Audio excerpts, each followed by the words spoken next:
They were spotted by a passerby a few days ago. He posted the pictures on Twitter and the story spiraled, as did the outrage.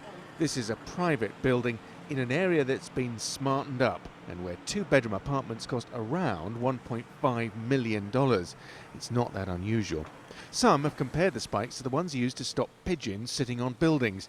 In this case, though, human beings are the target. It's not the way to treat it. It's ridiculous, petty, and bad publicity. I would have thought PR disaster for the people who own the building. Spikes to sort of move people on and prevent people surviving, essentially. So yeah, I think it's pretty shocking and abysmal. This had become quite a popular spot for the homeless. It's set back from the road, it's sheltered from the elements.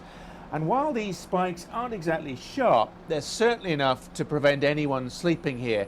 It seems the residents of this building, at least, don't want the nuisance of homelessness on their doorstep. Homelessness is on the rise in London. In the first 3 months of 2014, over 2,000 people slept on the streets of the capital, a 75% increase in the last 3 years. In England, 53,000 people are now registered as homeless, a 21% rise since 2010. Being homeless is a pretty tough experience. Homeless people die on average 30 years younger than the general population. They're 13 times more likely to be the victim of violence. So yes, it's really tough. But I think actually the response to this story has been really encouraging because members of the public have been coming forward and saying actually this isn't the way that we should treat people. In London, the toxic combination of inflated rental prices and a chronic shortage of supply is creating a housing crisis. And it's made worse by cuts in welfare spending, particularly on housing benefit.